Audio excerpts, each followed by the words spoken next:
కరుణామయుడైనటువంటి దేవుని పేరుతో ప్రారంభిస్తున్నాను. ప్రియులారా, ఈరోజు ప్రజలు నైతిక విలువలు, మానవతా విలువలు కోల్పోవడానికి గల ప్రధాన కారణం ఏంటంటే, ఆస్తికుల్లో వాస్తవ ఆధ్యాత్మిక భావాలు లోపించడం.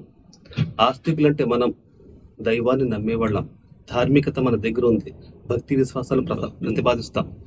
అయితే కాన్సెప్ట్ ఆఫ్ స్పిరిచువాలిటీ ఉంది, కానీ రియల్ కాన్సెప్ట్ ఆఫ్ స్పిరిచువాలిటీ అనేది లేదు. వాస్తవ ఆధ్యాత్మిక భావాలు లేవు. ఉదాహరణ చూడండి, మనం గుడికి వెళ్తాం, ప్రార్థన చేస్తాం, మసీదుకి వెళ్తాం, నమాజ్ చదువుతాం, చర్చికి వెళ్తాం, ప్రార్థన చేస్తాం.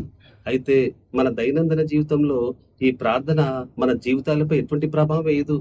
మందు కొట్టేవాడు మందు కొడుతూనే ఉంటాడు, తల్లిదండ్రులను హింసించేవాడు తల్లిదండ్రులు హింసిస్తూనే ఉంటాడు, భార్య పిల్లల్ని వేధించేవాడు భార్య పిల్లల్ని వేధిస్తూనే ఉంటాడు, అవినీతికి పాల్పడేవాడు అవినీతికి పాల్పడుతూనే ఉంటాడు, ఒక నాయకుడిగా ఉండి ప్రజలను దోచుకు తింటున్నవాడు దోచుకు తింటూనే ఉంటాడు.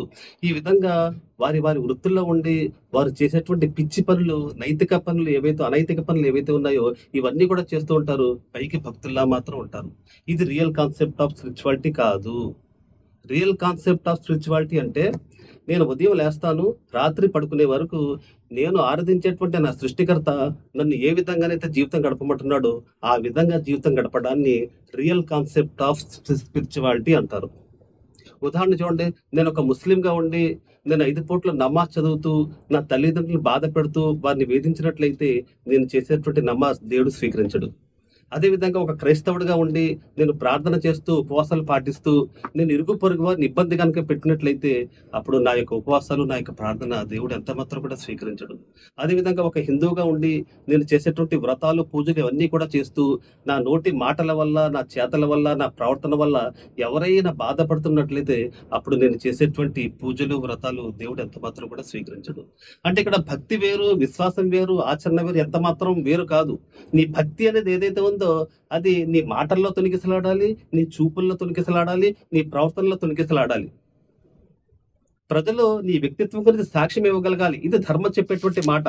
ఇప్పుడు ఉదాహరణ చూడండి, ఇప్పుడు మనం దేవుణ్ణి నమ్మేటువంటి విషయం ఉంది. దేవుణ్ణి ఎలా నమ్ముతాం?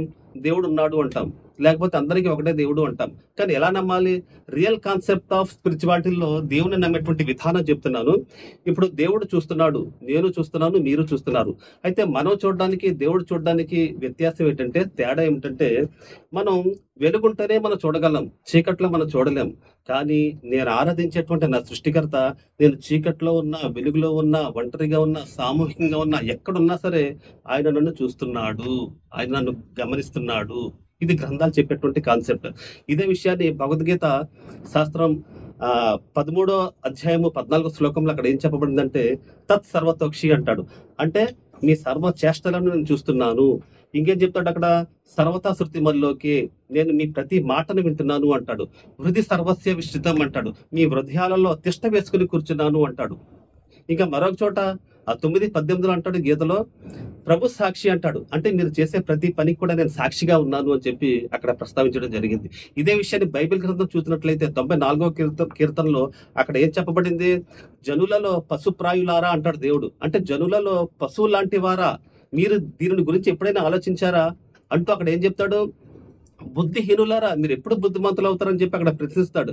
ప్రశ్నించి అక్కడ ఏమంటాడంటే, చెవులను కలుగజేసిన వాడు అక్కడ వినకుండా ఉండునా, కళ్ళను నిర్మించిన వాడికి కానకుండా ఉండునా అంటాడు. ఇది విషయాన్ని ఖురాన్ కూడా అదే చెప్తుంది.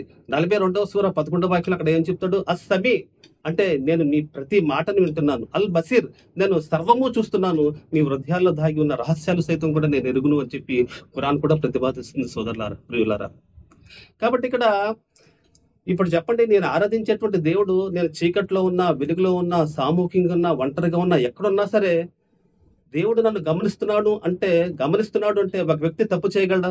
ఒక వ్యక్తి పొరపాటు చేయగలడా? నేను అందరిలో చాలా మంచివాడిని, కానీ నేను చీకట్లో నేను ఎలాంటి వాడినో ఎవరు చూస్తారు?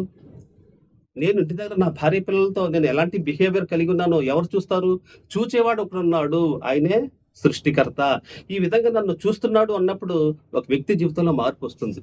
ఈ మార్పు, ఈ భావన ఎప్పటి నుంచి రావాలంటే, చిన్న పిల్లల హృదయాల్లో నుంచి పెద్దవాళ్ళ హృదయాల వరకు వచ్చే విధంగా మన ప్రయత్నం జరగాలి. ఇది దైవ గ్రంథాలు చెప్పేటువంటి రియల్ కాన్సెప్ట్ ఆఫ్ లైఫ్. ఇది మనందరిలో రావాలి.